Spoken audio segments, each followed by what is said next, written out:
Aí, rapaz, só pode estar usando algum filtro. Você tá igual o Gandalf mesmo. Como É que é? eu Fala, acabei tá de aí. sair eu saí do banho, né? Tipo, sequei o cabelo e tal. Aí eu estou bem pronto, né? Pronto para ficar tranquilo em Rivendell. Top, top. Ficou bem a caráter, né? Ficou maneiro. Hum, Então, hoje nós iremos falar sobre o Silmarillion. Que livro top, hein, Rasta? Fala aí. poxa, ele. Esse livro é para mim, ele tem um caráter todo especial, né? Porque eu gosto muito das histórias do Senhor dos Anéis, gosto Sim, muito das histórias do Hobbit e tudo mais. Mas o Silmarillion, ele dá aquele chão, né? Ele dá aquele chão realmente de você entender por que, que algumas coisas acontecem como acontecem em todas essas histórias, né? Por sim, exemplo, aquela cena final mesmo que tem no final do Senhor dos Anéis, que no livro fica claro que tem uma intervenção direta de alguém que eles não sabem, de alguém que eles não conseguem identificar quem é, sim. quando o Frodo Mão, tá lá em Amon Amarth, né? Ele tá prestes a jogar o anel, ele falha no teste dele, né? E o Gollum chega, tipo, aí tem aquela treta toda e uma coisa faz o Gollum tropeçar, né? E aham, isso, obviamente, você tendo somente o conhecimento disponível tanto no Hobbit quanto no Senhor dos Anéis, aquilo fica meio misterioso, assim, né? Fica realmente, que coisa é sim, essa? Isso vem a ser clarificado quando você conhece o Silmarillion e as primeiras histórias. Aí você vai sim, entender né, de onde vem todas as ações, de onde vem toda a providência sim. no universo do Tolkien, né? Eu achei interessante que no Silmarillion, né, quando Fingal faz a oração ali, né, achei interessante essa semelhança, né? Uhum. Que Fingal faz a oração para a mão e mão e manda lá, né, as águias, né, que seriam as mesmas águias, correto? Uhum. Agora no livro, tipo, fala que ela é muito mais monstruosa, né? Fala que o rei das águias ali, com de asas abertas, dá 60 metros, né? A sombra ali dá 60 metros. No filme Sim, ela é um pouco menor, né? Guarrier, sim. São águias gigantes, né? Mas, enfim, a gente deveria começar pelo começo, né? Isso. E Não, eu só tô comentando que já foi para as águias com essa eu cena já do Senhor fui. dos Anéis, Eu né? sou um maluco, cara. Eu já comecei no fim do Senhor dos Anéis, né, cara? Já comecei no fim do Senhor dos Anéis. A Então, mas última para quem está cena. se situando, para quem está se situando, chegando agora, né? Hoje a gente vai falar sobre o livro Silmarillion.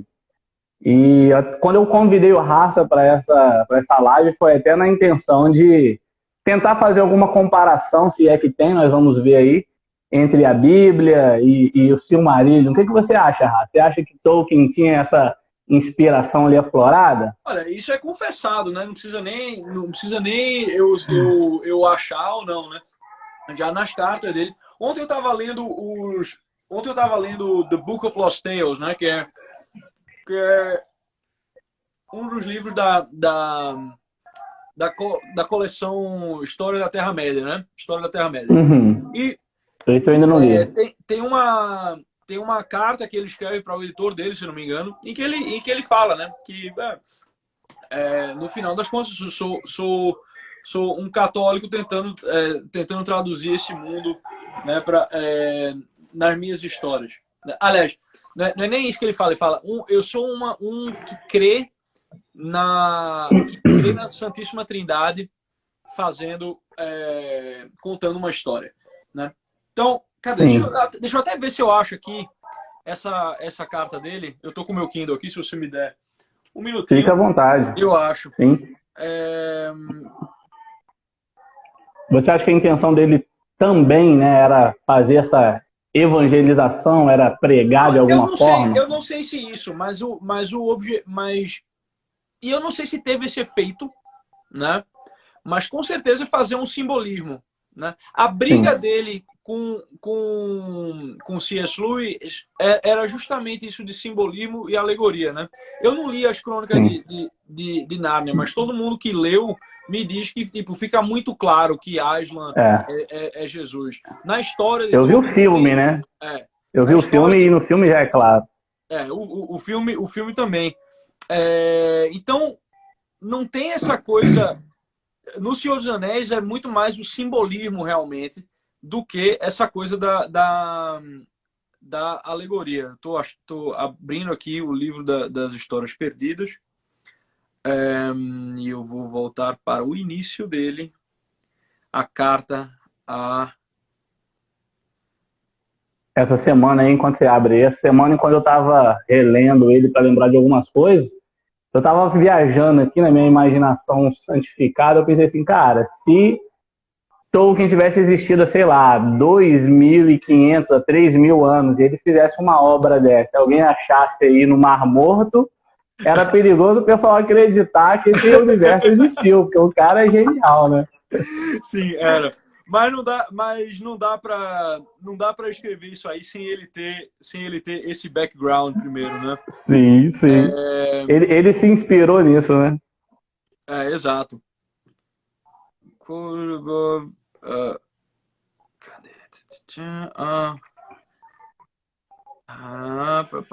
Cadê essa desgraça aqui?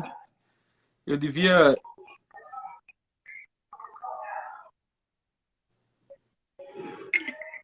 Cadê? Nossa. Eu tô chegando, mas vai falando comigo que eu consigo um multitask aqui. Não, show. Eu tava falando sobre essa genialidade de Tolkien, né? Se ele tivesse se inspirado sem a Bíblia, mas não teria como, é o que você falou, né? Ele já tinha... O pano de fundo era exatamente esse, né? Exato. Agora, eu achei muito interessante a semelhança. Na primeira vez que eu li, eu falei assim, cara, esse Melkor aqui, ele é igualzinho o Satanás e Ilúvatar é igualzinho Deus. E, tipo assim, né, igualzinho, entre aspas, né, mas, tipo assim, a personificação, né, a simbologia, como a gente falou, né, muito parecido. E aí eu fui procurando, dessa vez agora eu fui ler com esses olhos mesmo, aí eu fui procurando outros personagens, e pior que você vai achando, né, algumas semelhanças, né.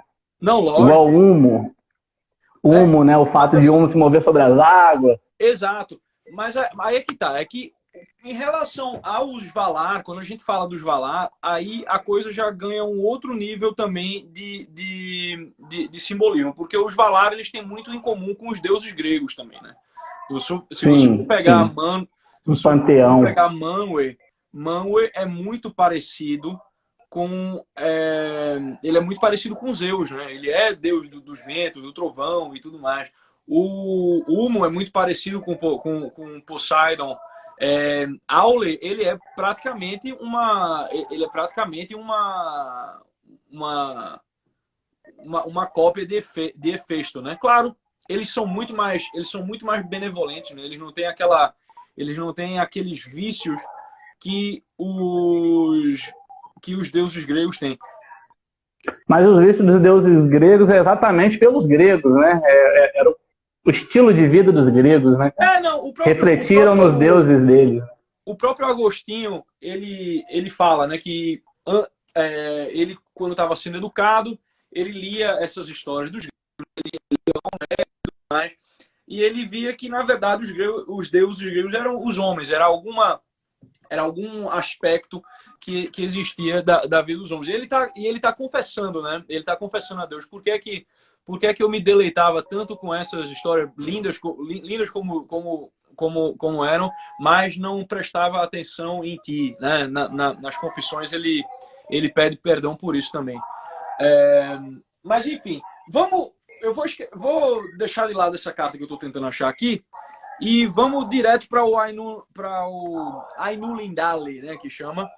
Então, logo o início do Silmarillion, ele começa, né, com a música dos Ainur, que é a música desses espíritos. Então, ele diz, existia Eru, que era o único, né, que em Arda, que é esse universo onde existe a Terra-média, que em Arda é chamado Ilúvatar. E ele fez os primeiros dos Ainur, os sagrados, né?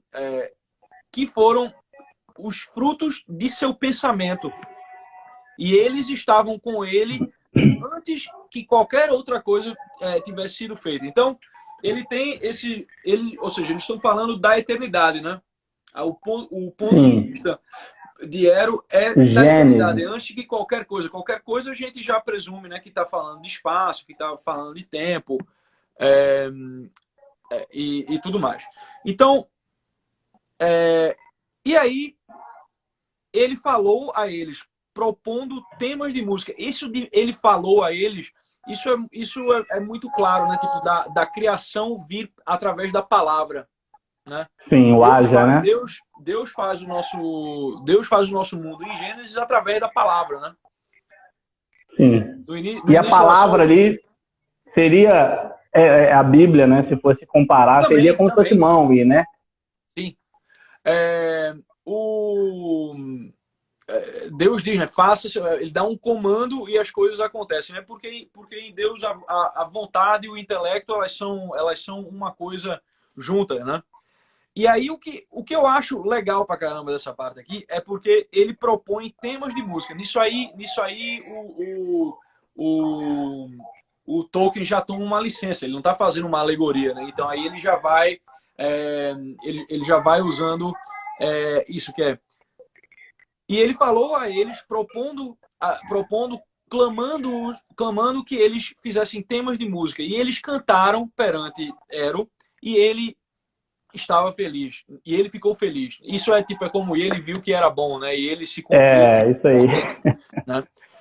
Mas por um longo tempo eles cantaram sozinhos cada um. Ou muitos poucos juntos, enquanto o restante ouvia, né? Porque cada um compreendia apenas aquela parte da mente de Ilúvatar da qual ele veio.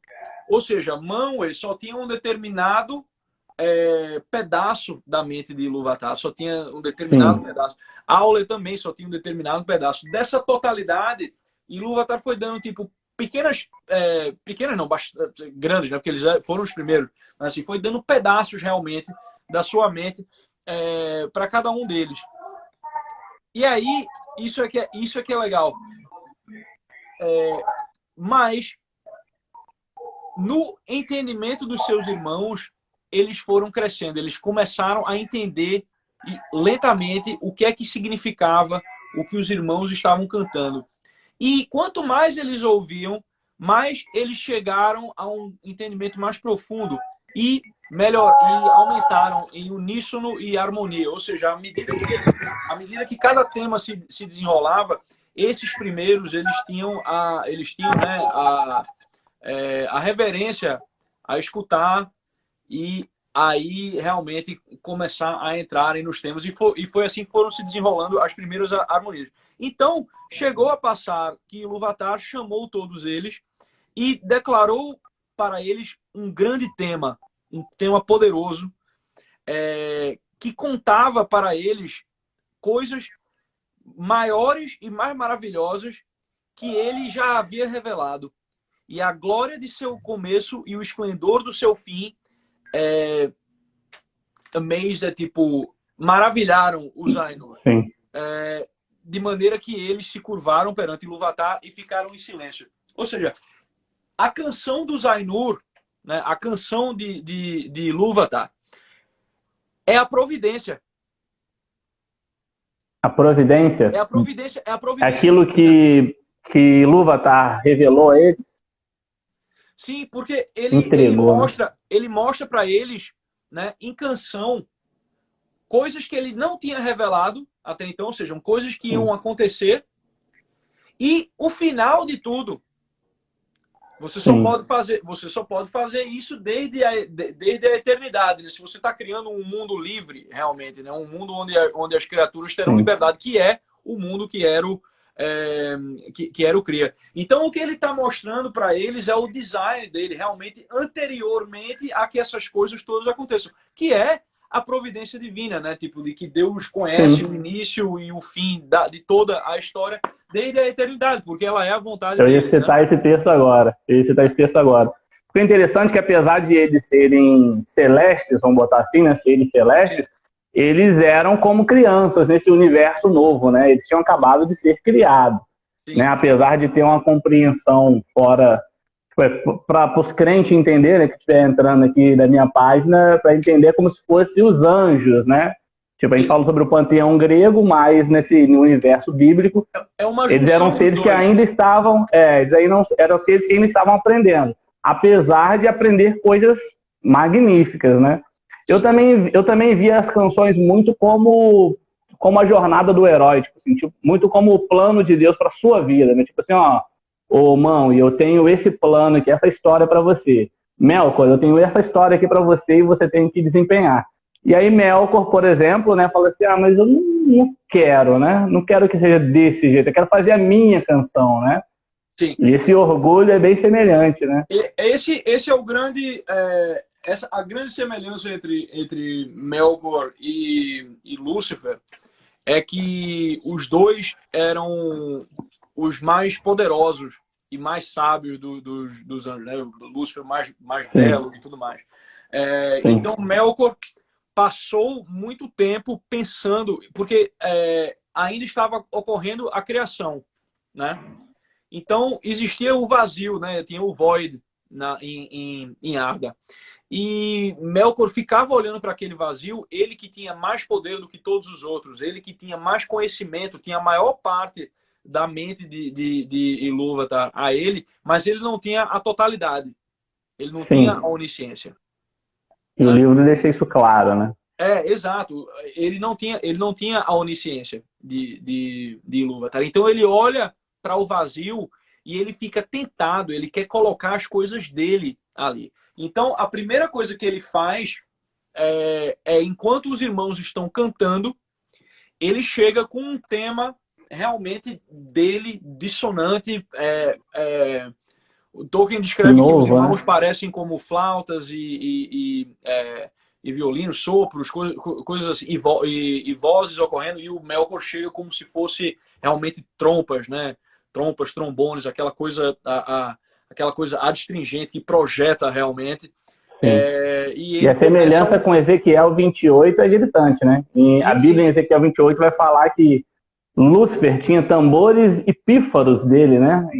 Em seu corpo, né? Tipo, sim, saía barulho e ao mesmo tempo esse som, né? De pífaro, no caso, vai remeter a esse instrumento de sopro, né? sim. Mas continua, desenrola. Não, exatamente. Então, Melkor, ele faz a primeira dissonância, né? A primeira discórdia. Quando ele chega tem um momento que ele chega na canção do Zainur, que está se desenrolando, e ele canta, né? Ele faz um tema que não estava, né? Não estava no design como eles entendiam, Original. né? Não estava no design, era um desvio do design. E Ero deixou, De boa, vai. né? Ero deixou. E aí ele foi, né? E o tema de Melkor foi realmente Tomando espaço. sobrepopulando as melodias dos seus irmãos, até que chegou um ponto que estava tão insustentável que Ero se levanta e Mas é interessante que antes de ele se levantar, ainda vai falar claramente, né, que os irmãos dele começaram a afinar os seus instrumentos, suas sim, canções, sim, né, junto com a de Melkor, né? Então dá aquele entendimento que a gente sempre ouviu falar de Lúcifer, né, que ele foi enganando o pessoal, né, aos poucos, e o pessoal foi caindo na dele, é, e os irmãos foram afinando a música de acordo com a música dele, né? Aí por isso, Eru vem, ele no início diz, né? Do tema que eu declarei a vocês, ou seja, da minha providência, né? Eu agora vou fazer que vocês, em harmonia, façam uma grande música. E já que eu dei a vocês, já que eu acendi vocês com a chama imperecível, a chama imperecível ela é o Espírito Santo, né? Sim, ela é aquilo que dá a vida verdadeira, né? Aquilo que te dá aquela parte, aquela comunhão com Deus na liberdade dele, né? Então, e aí? Vocês vão mostrar os seus poderes em adornar este tema, cada um com seus pensamentos e devices, né? E dispositivos, se quiserem.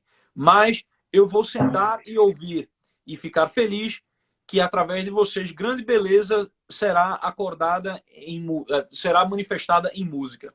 E aí chega essa parte que tu tá falando, né? Tipo, então as vozes do Zainur como harpas e lutes, lute é tipo, como é o nome daquele instrumento, meu Deus do céu?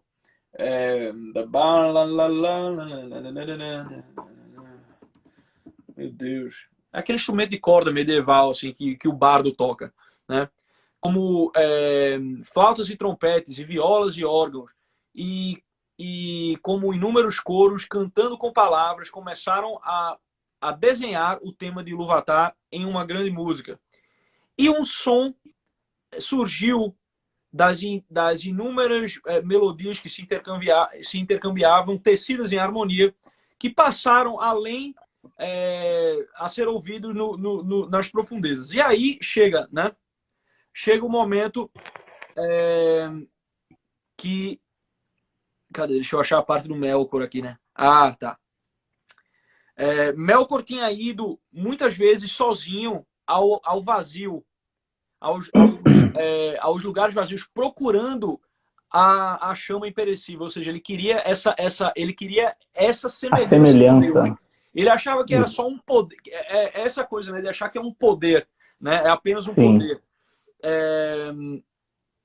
E aí, porque ele queria fazer coisas do seu próprio design. Então, alguns desses pensamentos que ele desenvolveu no Void, ele teceu em sua música e a discórdia surgiu ao redor dele muitos que cantavam junto dele começaram a né, grew despondent, tipo, começaram a enfraquecer, né?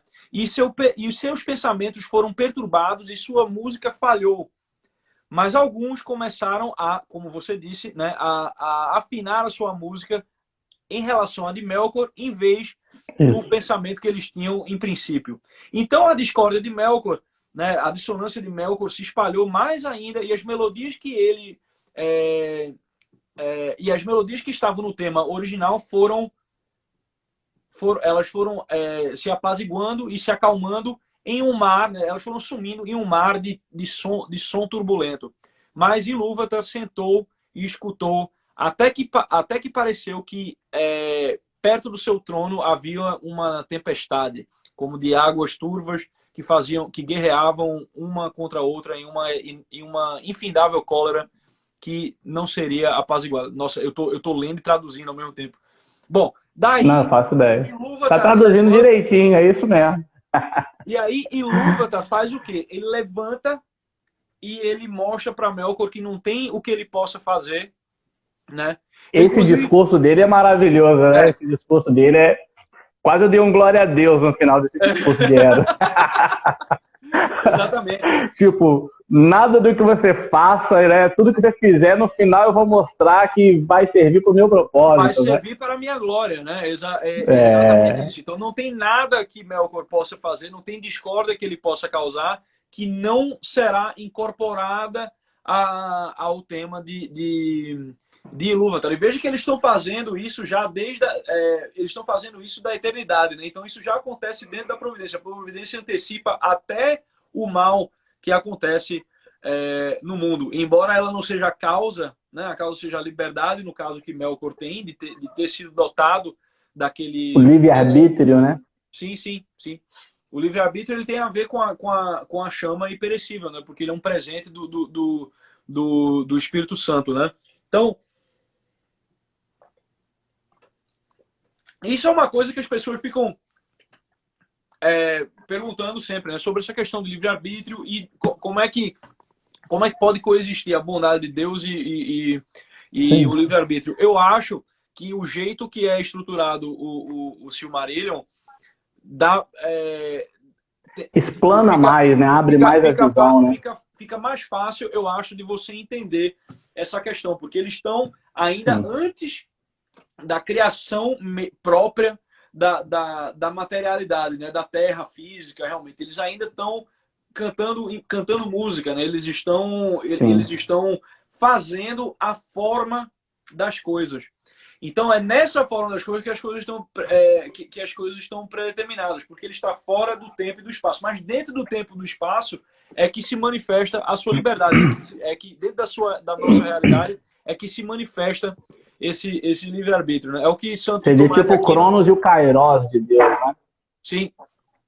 É mais ou menos como Santo Tomás de Aquino ia colocar a questão de causas primárias e causas secundárias, né? O livre-arbítrio ele é uma causa secundária, né? E Deus é a causa primordial.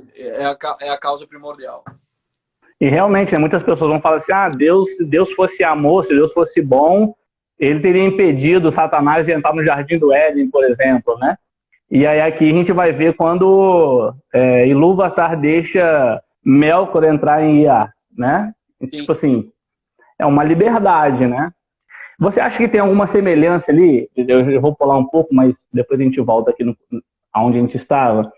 Naquela prisão ali de Mandos, né, de Melkor, né? Ficar em 3 eras e esse milênio, né? Aquela prisão onde Satanás ficará um tempo e tal. Você acha que você vê alguma semelhança ali? Eu vejo.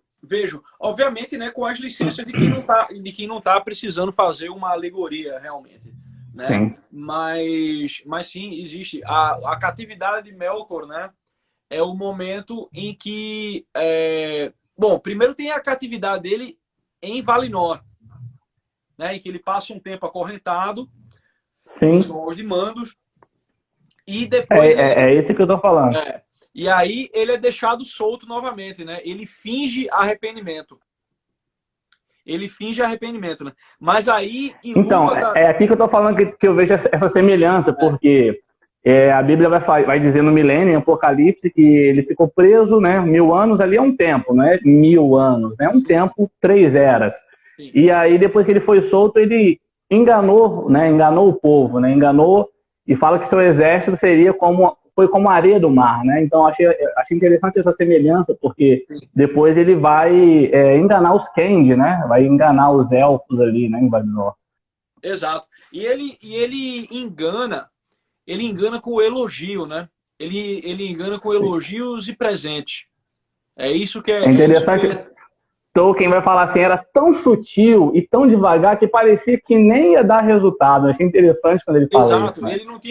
Ele não tinha pressa. Ele é o personagem mais poderoso, né? Depois de Eru Ilúvatar em todo esse universo, né? Então ele deixa a coisa acontecer, ele dá aquelas pequenas dicas aqui que o discípulo dele, Sauron, depois vai fazer a mesma coisa.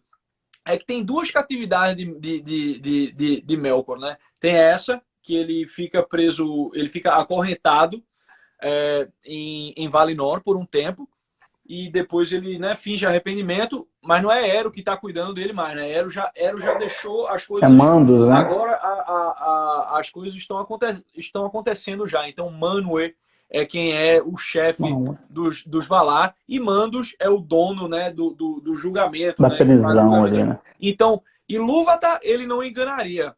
Mas os irmãos dele, ele é capaz de enganar, porque ele é muito... ele consegue fingir, né, arrependimento. Veja que é engraçado, né? Ele consegue fingir, mas ele é incapaz de sentir. O próprio Sauron, quando ele foi derrotado, quando ele viu Melkor ser derrotado na Batalha da Cólera, né? Depois que o próprio Sauron foi derrotado por Beren e Lúthien, tem a batalha da Cólera. Sauron já tinha desaparecido, né? Ele estava escondido de vergonha. E quando ele viu o Melkor ser destruído realmente e ser dessa vez aprisionado no vazio, né? Ele foi pro Void, ele foi mandado pro Void, de onde ele só vai voltar realmente no último dos dias mesmo. Juízo final, né? O juízo final realmente da Terra-média. O Sauron se arrepende. Ele se arrepende genuinamente. Só que o que acontece é que ele se arrepende, mas ele tem medo. Ele tem medo de se entregar aos Valar e a cólera dele ser muito grande. Então ele... o próprio Eowyn, que é um Herald ele é tipo Mercúrio, ele é tipo Hermes, né, na mitologia grega. Hermes Trismegisto. Ele é um mensageiro do Manwë, que vai dizer para ele: veja, venha para Valinor, que a gente lida com você e você vai ser oferecido clemência se você se arrepender. E ele fica um Hermes aí, ou um Gabriel, né? E ele fica tentado realmente aí, mas ele termina não indo. Agora veja, até Sauron, que é tão ruim, era capaz de sentir um arrependimento. Foi capaz de sentir arrependimento em algum momento. Melkor não. Sauron era um Maia, não era? Era um Maia. Ele era um Maia de Aule, né? Ou seja, ele era um Maia do construtor. Então, o negócio de Sauron, o que perverteu ele é essa mesma tara gnóstica que o homem tem, né? De querer ordenar o mundo ao seu bel prazer. Entendeu? Sim. Ao seu bel prazer. O Sauron acreditava que era possível. O Melkor, já no início, né? Já no início ali da música do Ainur, Ilúvatar deixa claro para ele que não tem o que você possa fazer em relação a isso. É inevitável. O meu triunfo é inevitável. Então, o que é que isso enche Melkor? O Melkor não tem uma falsa esperança como o Sauron tem, né? Como o próprio Aule teve uma vez quando ele criou os anões, né? Ele queria criar a vida própria. Então, ele não tinha a chama imperecível. Eu tenho até uma outra pergunta, uma outra teoria sobre Aule criando os anões, mas continua, depois eu falo. Sim. Então, o Melkor respondeu com a única coisa que era possível para ele, que é ódio. Então, Melkor não queria trazer ordem ele não queria ordenar ela mais ao bel prazer dele, não. Ele queria era perverter a criação, ele queria realmente zombar da obra de Ilúvatar. Tá bom, então é isso, a gente vai ficar assim até o resto da eternidade, né? Eternidade, então vamos. Aí ele compra essa briga realmente. Então ele é ruim mesmo, ele não tem arrependimento, ele não tem. Ele já não tem nenhum sentimento bom dentro dele. Agora falando de Ilúvatar e de Melkor, né? Falando desse universo, tá, gente? É desse universo, não da Bíblia, não. Então, se todos têm uma parte da mente de Ilúvatar, então quer dizer que essa parte seria o lado mal de Ilúvatar? Melkor seria essa parte da mente de Ilúvatar, tipo Yin e Yang? Não nesse sentido. Ou ele realmente, genuinamente criou, tipo, como pai da mentira, né? Como é dito na Bíblia. Ele inventou o mal. Ele inventou o mal. Essa foi a única criação que foi possível. Porque Ero fez as coisas para serem boas, né? Então, se ele fizesse o bem, ele estaria fazendo a vontade de Ero. A única maneira que ele tinha de se rebelar... Impor a música dele, né?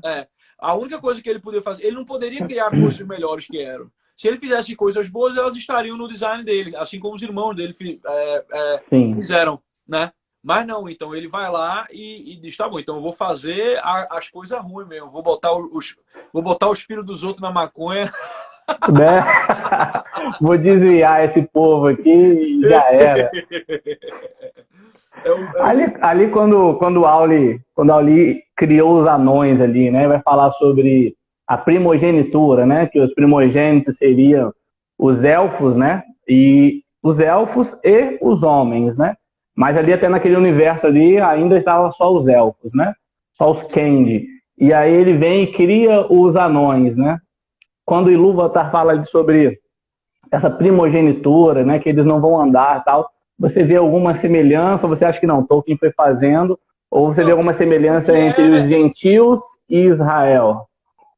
Eu não sei se eu traço esse paralelo, não. Mas o que eu vejo claramente é que só Deus pode criar criaturas livres, né? Os anões, quando são criados por Aule, eles são como golems, né? Eles se movem de acordo com o comando específico de Aule. Ele não consegue Ele não consegue que eles, por exemplo, possam Andem, né? desobedecer, entendeu? Andem por conta própria. Tipo assim, eu tô pensando em outra coisa e eles começam a se mover, né? Exato, ele não Era consegue mais como fazer umas isso. marionetes, né?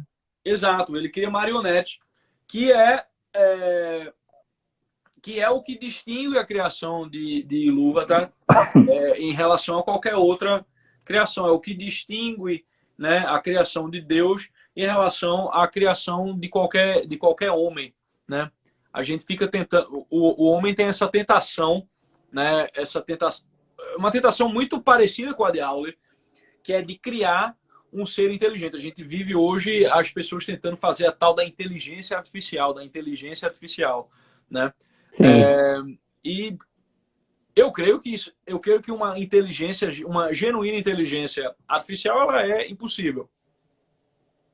Ela é impossível. A não ser que Há Deus queira, controvérsia, né? Os a não cientistas ser que falam esteja que na providência de Deus que ele deixe, né, que ele dê sim, aquela inteligência sim. ali, né? Eu Como era o, tenho uma teoria sobre isso daí. Eu tenho uma teoria sobre o livro de Apocalipse. Tem uma parte onde vai falar ali sobre a besta no templo e tal. Não sei se você vai lembrar.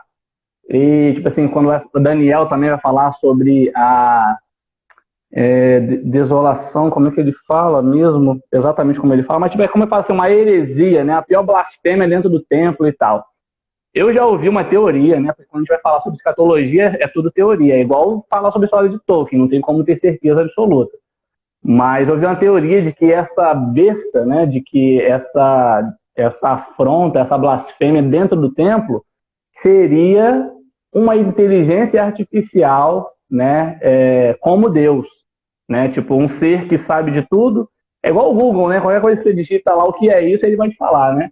Que está em todos os lugares, porque aonde você estiver, ele está também, que é o seu celular, e que sabe de todas as coisas, né? Porque há essa teoria da conspiração aí, né? De que os celulares são clonados, ele sabe de tudo, sabe onde você vai, onde você mora, quantos anos você tem, o que você acessa. é o Eu achei exterminador do interessante essa futuro, né? teoria. É o Não exterminador do é? futuro. Não é? Achei Exatamente. interessante. O Google, a Skynet e tal. Eu acho interessante essas coisas, mas eu procuro não. Eu realmente não me ocupo de tentar fazer associações entre o que está acontecendo, certo? E colocar Apocalipse. e atrelar ao que está acontecendo na Bíblia. Porque o jeito que eu enxergo a coisa é que todos os eventos da Bíblia, eles estão acontecendo na nossa vida o tempo inteiro. Sim, sim. Eles são atemporais também, né? Eles são atemporais. Então, todo dia o Cristo morre e renasce. Todo dia ele carrega a cruz. Todo dia o mundo acaba. Todo dia o mundo é criado. Né? Todo dia essas coisas acontecem. Obviamente, né? Você é tentado a ver a ordem da criação e você, isso aqui faz sentido realmente, né? Tipo a ordem que Deus faz cada coisa. E se você Sim. pega e transpõe aquilo para uma escala temporal, você consegue ver umas certas similaridades e tal, mas eu procuro não entrar nisso aí. Eu fico meditando nas histórias. Eu medito nas Senão a histórias. gente fica doido também, né? Exato. Porque senão, velho, a quantidade de maluco que sai disso daí, né? Principalmente, quantidade de, aqui nos Estados Unidos mesmo, o Waco, uma Sim. seita lá no Texas, né? Matou Um uma cara galera, né? de um cara brilhante que fez fez uma interpretação sobre os 7 selos, né? Sobre o 7º selo. Sim. E ele convenceu o pessoal que estava nos últimos dias e que eles eram Sim. escolhidos e tal. Então, tipo, eu não entro muito nisso aí, não. Embora eu ache legal a ideia de escatologia e tal. Tá igual Marilyn Manson, né? Aquela ideia louca dele. Agora falando sobre filme, igual você falou aí sobre Terminador do Futuro. Você acha que algum diretor ousaria fazer o Silmarillion, cara? Já teria alguém aí nesse nível, sei lá, Peter Jackson eu não sei, não, acho que estragaria. Sei lá, um Steven Spielberg, sei lá. Você acha que alguém ousaria fazer esse livro aí em um filme? Porque você tá louco, esse livro é muito top. Não dá pra colocar ele em filme porque são muitas. Por exemplo, você pega um pedacinho do livro é a história dos filhos de Húrin, né? Esse eu não li ainda, eu tenho que ler esse daí, mas continua. Tá no Silmarillion. É depois que termina a história dos elfos, aí começa a história dos homens e tal. E aí. Sim, mas existe o livro, Os Filhos de Túrin. O Silmarillion eu li todo, essa parte eu li. Mas como assim, eu não li o livro, o livro separado, que né? saiu separado, sim. Sim, sim, esse eu não li ainda. Mas a lenda tá lá no Silmarillion, né? Só, mesmo a lenda que tá lá no Silmarillion, pequena, ela já é um filme. Sim. Então, não daria para fazer uma trilogia, né? Teria que ser igual, sei lá, igual Máquina Mortífera, 8 filmes, igual Velozes e Furiosos. 9 filmes, chega até enjoar. Agora ó as merdas que a galera faz 8 filmes, né, cara? Pô, não dá não, os caras ninguém pra fazer estragam, 8 filmes de Silmarillion, né, cara? O pessoal faz 8 filmes sobre um monte de macho com carro, né? Eu penso, eu falo assim, tem um filme que eu olho e falo assim, cara, tantos milhões de dólares gastos para fazer uma bosta dessa que, sei lá, podia ter doado para a África, sei lá, dado para mim, ia ter mais proveito. Aqui, você acha que seria possível... Não, antes dessa pergunta, você pensa em escrever algum livro relacionado a esse universo de Tolkien? Não. D&D? Não, porque eu acho que ele já... ele já expôs tudo que dava para expor. Inclusive, mas tem umas histórias assim que dá para criar, né? Igual quando vai falar sobre o marinheiro, quando vai falar sobre... eu não lembro agora o nome dele. Erendil. Rapaz, como é que você consegue gravar esses nomes? Porque é muito nome. Eu lembro da história, mas eu não consigo gravar, né? Então, aí fala assim, né, que ninguém conseguiu atravessar o mar lá, que levaria para onde moravam os Valars lá. Ninguém conseguiria, para Valinor, isso. Ninguém conseguiria navegar lá, mas ele conseguiu. Tipo, aí não fala mais nada sobre esse cara. Então imagina um livro falando sobre essa jornada. Mas eu acho que não rolaria? Eu acho isso incrível. Eu acho isso incrível que deixou aberto. Tá entendendo? Sim. Agora, por exemplo, eu jogo Dungeons and Dragons, né? Eu jogo RPG com os meus amigos e tal. E lá, né, a gente tá sempre criando histórias, né? Sim. Não, então é isso que eu tô falando. Eu já joguei algumas mesas também que eu falava assim, cara, se alguém pegasse essa história e colocasse num livro, você tá louco, virava um filme. Não, total. A outra pergunta que eu ia fazer antes dessa era exatamente essa. Você acha que seria possível a gente criar aí uma, sei lá, uma mesa virtual onde você fosse o mestre aí de um D&D 5.0? Eu não me garanto em mestrar. Assim, mas tá bom, é só pra gente gastar o tempo mesmo. Não, tudo bem. Só fazer uma sala interessante. Eu animo, é que eu gosto muito de jogar, sabe? Eu tenho um amigo, o André, que ele faz, ele é o mestre, né? Então, a coisa principal de ser mestre é você estar sempre, você ter as regras na cabeça, né? Você, tipo, pensar já nos monstros que você vai colocar. Tipo, tem que ter um preparo anterior, né? Que é sinistro. O preparo, tipo, o meu personagem é mago, né? Então, eu já tenho que fazer um preparo antes, né? Que é, tipo, de ver onde é que eu tô, quais são os spells, né? Quais são os encantos, quais são as magias que eu vou preparar para aquele dia. Porque, tipo, o mago, ele não pode simplesmente chegar e sair castando... feitiços pelo mundo, né? Ele tem que preparar, né? Ele tem que passar... Não é igual a Caverna do Dragão, não, né? Não, assim, Caverna do Dragão é parecido de certa forma, porque ele tem um item mágico, né? Ele tem aquele chapéu dele. Mas ele tá... maior parte do tempo... Direto o dado dele sai o número... Sai 1, 0. A quantidade de 1 no dado que ele rola é impressionante. Sim, isso é todo mago no início, é assim. Nossa, eu lembro meu primeiro level de mago, assim, tipo, que eu só tinha... Não tinha o que fazer, era queimar um cara com um Burning Hands, assim, tipo, eita, eu peguei um isqueiro, basicamente pegou um isqueiro e queimou o cara, né? E quando você pega e toma uma porrada, você cai no chão. Então... Sim, e quando você vai jogando, o seu mago vai evoluindo, você continua com a mesma ficha? Mesmo que vá para outra história, é o mesmo mago? Olha, a gente tá na mesma campanha há um ano, mas um ano não, desde março a gente tá na mesma campanha. Então, Top. a gente tá no level, o meu mago tá no level 10, então ele continua frágil, né? Ele continua, tipo, Uhum. se eu tomo 50, tipo, se alguém me der 60 de dano, o que não é muito difícil, né? Eu já caio morto, né? Porque meu HP é 57, não, 60 não, tipo, mas se você me der 65, 66, tipo, bailou, Já bailou o era. bastão. Então, eu tô sempre, tipo, sempre que a gente Mas vai entrar O Messi que é Messi sempre dá um jeitinho, né? Fala, não, peraí, não morre não. Exato. Então eu tô sempre.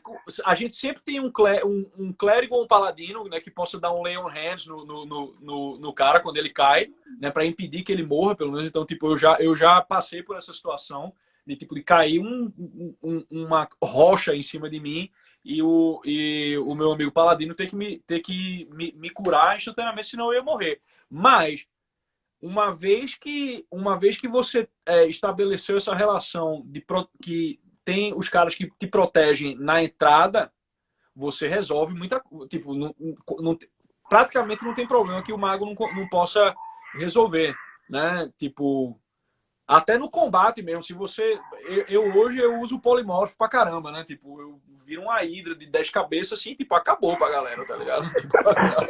Apelão também, né? Apelão, né?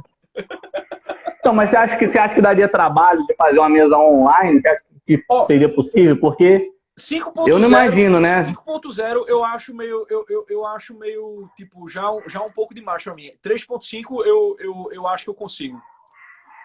Mas online você acha que rolaria? Porque Rola, é outra coisa você a gente jogar na joga mesa. online, a gente joga por Zoom. Pô, então, vamos conversar sobre isso daí.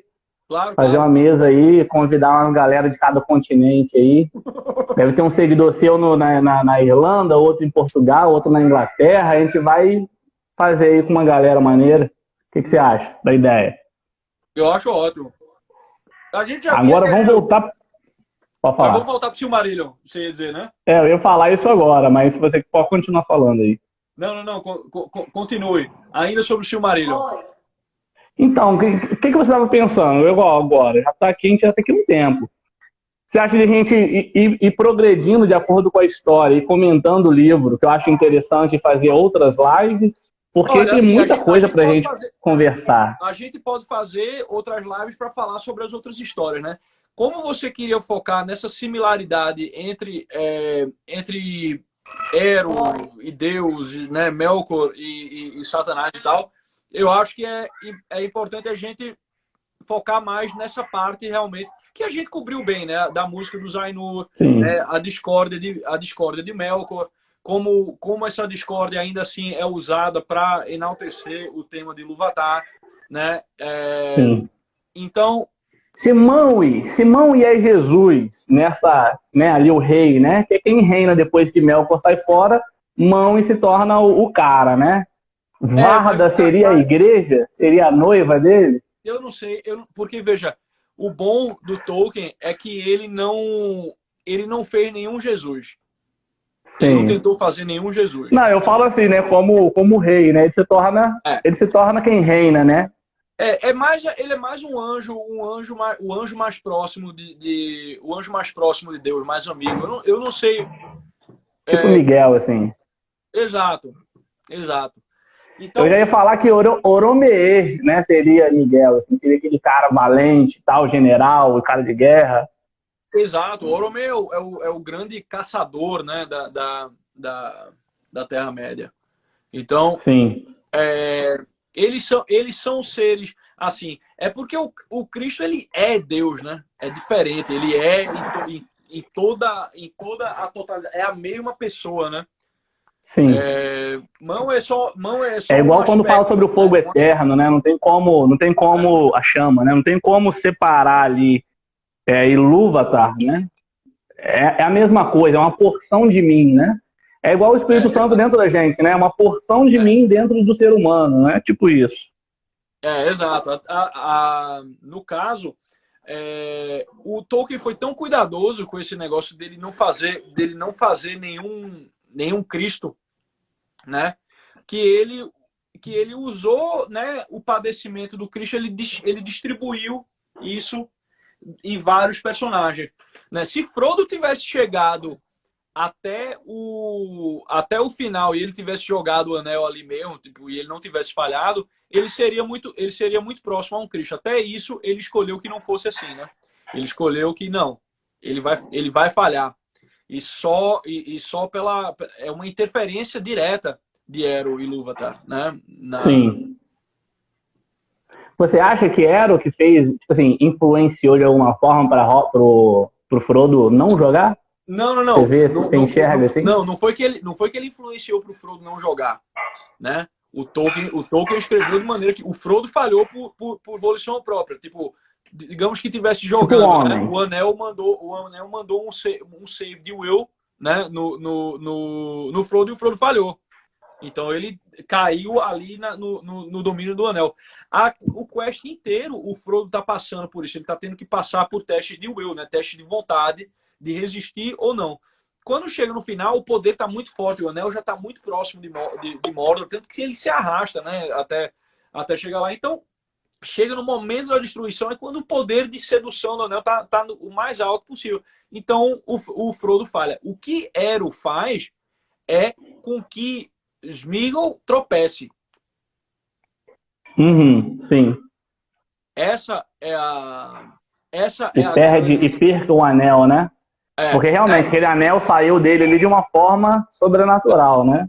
Tipo, foi a providência pro Frodo, no caso, né? Exato, que ele caia com o anel no fogo e tudo mais. E ali fica também revelado qual que é o propósito do Gollum. O propósito, veja, o Gollum é uma criatura perdida, né? Ele passou por momentos de quase redenção, né? Ele se arrependeu, ele voltou, depois ele falhou novamente. Igual um Pedro. Até que ele falha mesmo, até que ele falha. O Gollum morre em inimizade ainda, né? Com Ero. Mas ele serve o propósito, né?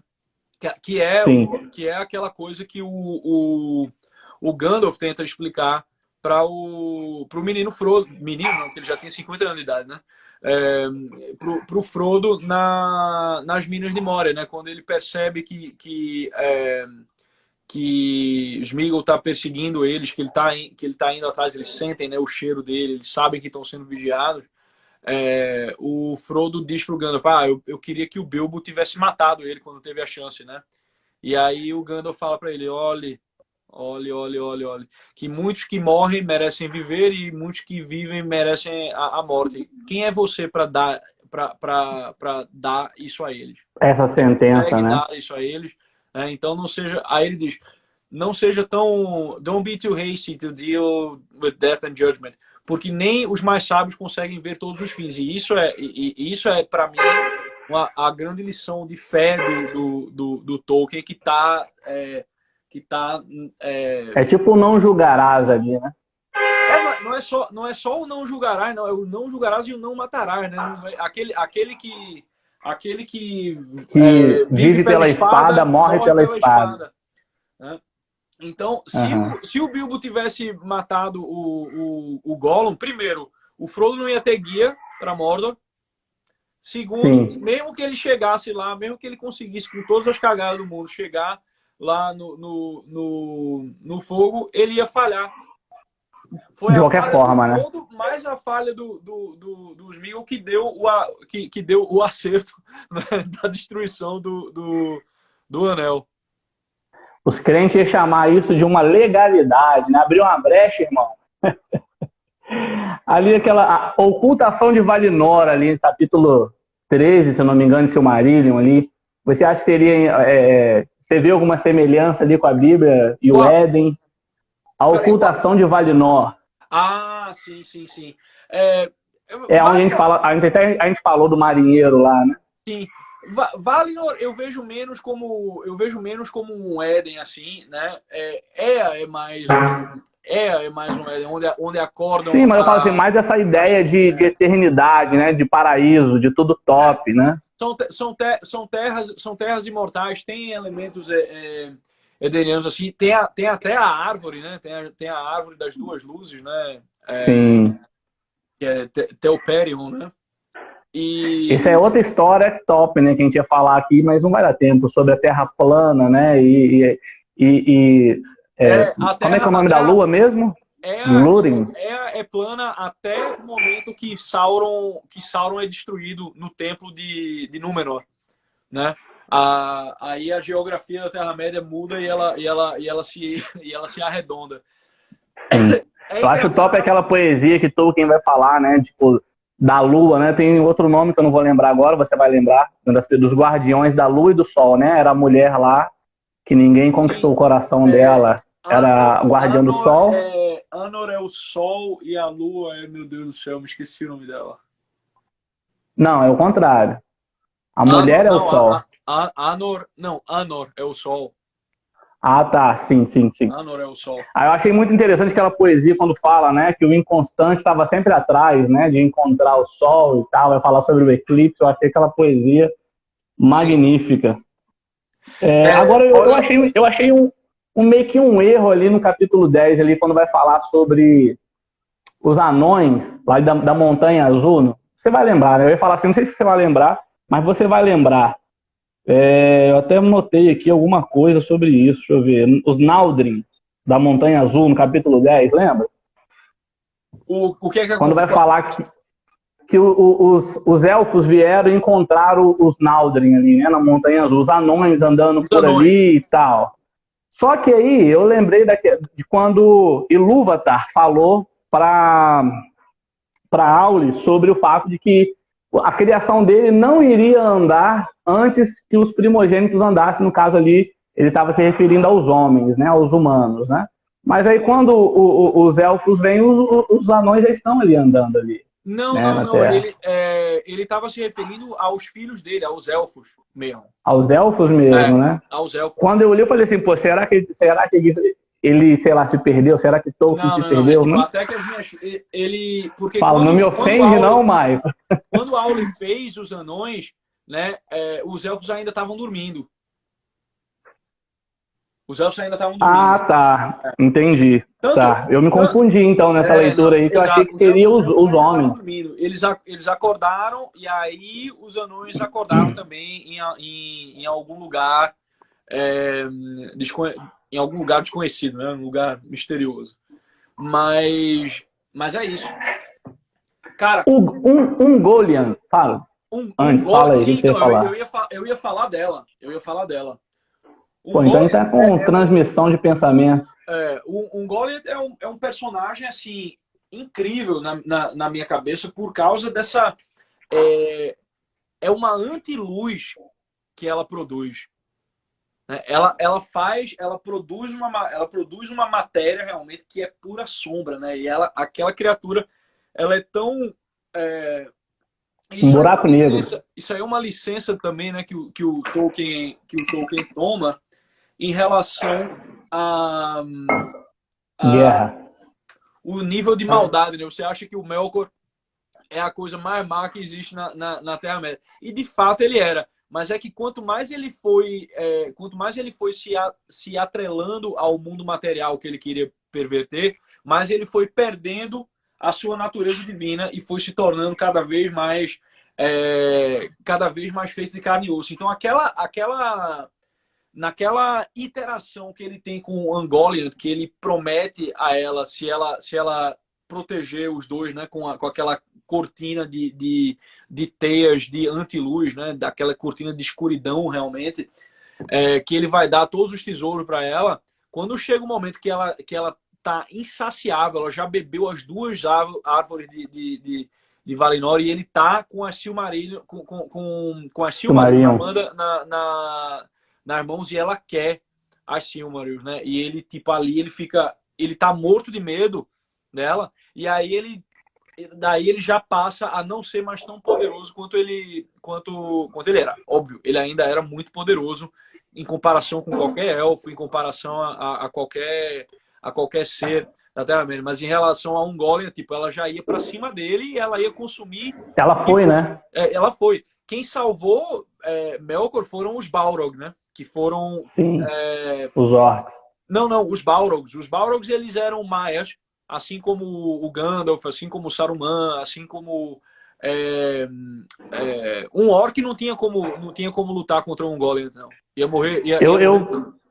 Então vieram... Eu não cheguei, né? Nessa leitura agora, eu não cheguei nesse ponto aí. Na verdade, eu cheguei nesse ponto e aí eu parei.